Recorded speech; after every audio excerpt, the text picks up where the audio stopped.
Welcome to skill with की video. आज की वीडियो में हम सीखेंगे कि माइक्रोसॉफ्ट वर्ड पर इस तरीके से 4 लाइन पेपर कैसे ड्रॉ किया जाता है। तो इसके लिए सबसे पहले कंट्रोल एन करके हम न्यू पेज लेंगे। न्यू पेज लेने के बाद यहाँ पर आपको एक लेआउट का टैब नजर आएगा। इस लेआउट के टैब पर आपने क्लिक करना है। क्लिक करने के बाद यहाँ पर सबसे पहले आपको एक टूल नजर आएगा मार्जिन्स का। इस मार्जिन के टूल पे आपने क्लिक करना है। क्लिक करने के बाद यहाँ पर आपको डिफरेंट किस्म के मार्जिन्स नजर आएंगे, लेकिन आपने सबसे नीचे जाना है यहाँ पर कस्टम मार्जिन पर। कस्टम मार्जिन पर आपने क्लिक करना है। क्लिक करेंगे तो यहाँ पर आपको ऑप्शन नजर आएंगे टॉप, बॉटम, लेफ्ट और राइट का। फिलहाल अभी इसमें आपको 1 लिखा हुआ नजर आ रहा है, लेकिन आपने इन चारों को 0 कर देना, यानी कि टॉप भी 0, बॉटम भी 0, लेफ्ट भी 0 और राइट भी 0। उसके बाद आपने कर देना है ओके पे क्लिक। अच्छा, जैसे ही आप ओके पे क्लिक करोगे तो आप देखेंगे कि आपका जो कर्सर है वो पेज के बिल्कुल स्टार्ट में आ चुका है। तो आपने 5 मरतबा एंटर का बटन प्रेस करना है, 1 2 3 4 और 5, और कर्सर को थोड़ा सा नीचे लेकर आना। कर्सर को नीचे लाने के बाद फिर आपने इंसर्ट टैब पे चले जाना। इंसर्ट टैब में आपको मिलता है टेबल वाला टूल। तो टेबल वाले टूल पर जैसे ही क्लिक करोगे तो यहाँ से देखो आपको यहाँ पर ये रोज भी नजर आ रहे हैं और कॉलम्स भी नजर आ रहे हैं। तो यहाँ पर आपने 4 रोज यहाँ से सिलेक्ट करनी है, यानी first row, second row, third row और फोर्थ रो। तो 4 रो 4 रो आपने लेनी है, और 4 रो लेने के बाद ये जो चौथी रो है इधर आपने अपना कर्सर यहाँ पर रखना है। कर्सर रखने के बाद होम टैब में आना है। होम टैब में आने के बाद यहाँ से आपने इसका थोड़ा सा साइज इंक्रीज, फॉन्ट का साइज इंक्रीज कर देना है। 18 फॉन्ट रख रहा हूँ मैं, काफ़ी आई थिंक। फिर तो उसके बाद आपको इस टेबल के ऊपर एक प्लस का साइन नजर आ रहा है। इस प्लस के साइन पर आपने माउस के पॉइंटर से क्लिक करना है। क्लिक करने के बाद कंट्रोल सी से इसको कॉपी कर देना है। कॉपी करने के बाद जहां पर ये टेबल खत्म हो रहा है उसके बाद इस कर्सर को आपने जो आपका सेल माइक्रोसॉफ्ट वर्ड का पॉइंटर है जिसको कर्सर भी कहा जाता है, कर्सर है, उसको आप एंड में रखेंगे, इसके बाद रखेंगे। फिर कंट्रोल वी प्रेस करेंगे, प्रेस करते चले जाएंगे नीचे तक जब तक कि पूरा पेज फिल ना हो जाए। Control we and control, I think ये काफ़ी है। अच्छा, उसके बाद जब आप टेबल ड्रॉ करते हो पेज पर तो आप एक चीज़ नोट डाउन करोगे, तो टेबल ड्रॉ करते ही आपको 2 एक्स्ट्रा टैब मिल जाते हैं। एक का नाम होता है टेबल डिज़ाइन, एक का नाम होता है टेबल लेआउट। तो आपने यहाँ से जाना है टेबल डिज़ाइन में। टेबल डिज़ाइन पर क्लिक करोगे, यहाँ से आप बॉर्डर्स वाले ग्रुप में जाकर यहाँ से आप इसकी लाइन की विड्थ भी सेट कर सकते हो, लाइन का स्टाइल भी सेट कर सकते हो और कलर वगैरह भी सेट कर सकते हो, जो कलर आपको चाहिए। फिलहाल मैं रेड कलर ही रखूँगा, और लाइन का जो विड्थ है मैं यहाँ पर 1/2 ठीक है। और उसके बाद मैं क्या करूँगा, जो इस 4 लाइन के अंदर जो 2 सेंटर वाली लाइन्स हैं इन दोनों को सिलेक्ट करता चला जाऊंगा ताकि ये रेडिश हो जाए।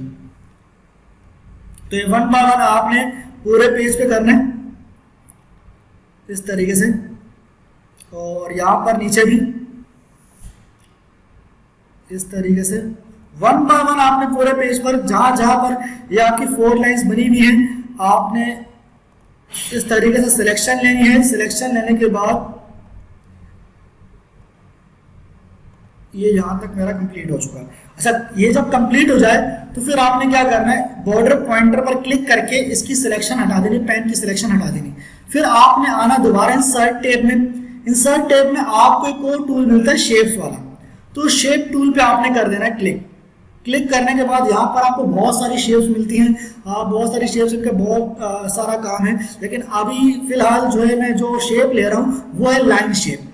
लाइन शेप पे क्लिक करेंगे, और अगर मैं चाहता हूं कि मेरी लाइन शेप बिल्कुल स्ट्रेट ड्रॉ, देखो अगर मैं लाइन शेप को ऐसे ड्रॉ कर रहा हूं और पॉइंटर को थोड़ा सा अपने माउस को थोड़ा सा मूव कर रहा हूं इधर उधर, तो आप देखेंगे कि आपको जो लाइन है वो क्या हो रही है, थोड़ी सी टेढ़ी हो रही है। लेकिन जब मैं शिफ्ट का बटन प्रेस कर देता हूं तो शिफ्ट का बटन प्रेस करते ही मेरी लाइन जो बिल्कुल स्ट्रेट हो जाती है। तो शिफ्ट का बटन प्रेस करके मैं इसको नीचे तक ड्रॉ कर दूंगा।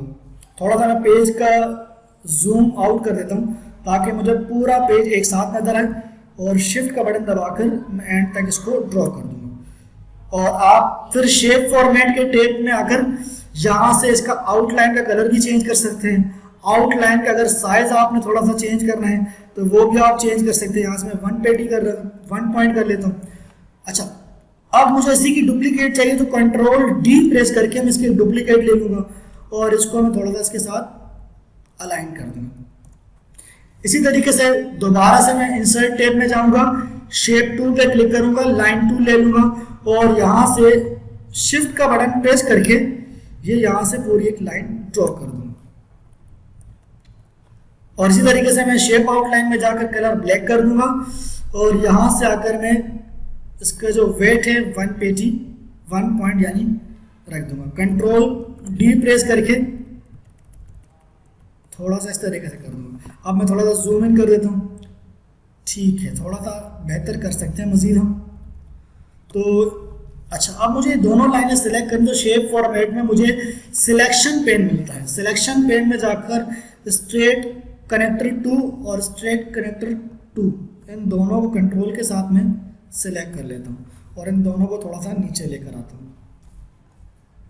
ठीक है, अब उसके बाद दोबारा से मैं इंसर्ट टैब पे क्लिक करता हूँ। इंसर्ट टैब पे क्लिक करने के बाद शेप्स में आता हूँ और यहाँ से राउंडेड रेक्टेंगल शेप मिलती है आपको, उस पर आप क्लिक करेंगे। क्लिक करने के बाद आप इसको इस तरीके से यहाँ से ड्रॉ कर सकते हैं। ड्रॉ करने के बाद शेप फॉर्मेट्स पे जाकर शेप फिल को आप नो फिल कर सकते हैं और इसके अलावा शेप आउटलाइन में जाकर इसका कलर ब्लैक और शेप आउटलाइन में जाकर हम डैशेस में कन्वर्ट कर सकते हैं इसको ऐसे करके। और अगर वेट वगैरह बढ़ाना हो तो वेट का भी टूल इधर ही आपको मिलता है, तो आप थोड़ा सा इसका वेट भी बढ़ा सकते हो। अब उसके बाद यहाँ पर मैं डबल क्लिक करके यहाँ पर मैं लिख सकता हूँ डेट और यहाँ से शिफ्ट के साथ माइनस का साइन प्रेस करके यहाँ पर इस तरीके से लाइन ड्रॉ कर दूँगा। डबल क्लिक करके यहाँ पर मैं ले सकता हूँ पेज नंबर और यहाँ पर लाइन ड्रॉ। तो इस तरीके से आपका माइक्रोसॉफ्ट वर्ड पर 4 लाइन पेपर ड्रॉ हो जाता है। होप आपको ये वीडियो बहुत पसंद आई होगी। मजीद ऐसी वीडियोस देखने के लिए चैनल को सब्सक्राइब करना, लाइक करना, शेयर करना ना भूलें। Thank you so much.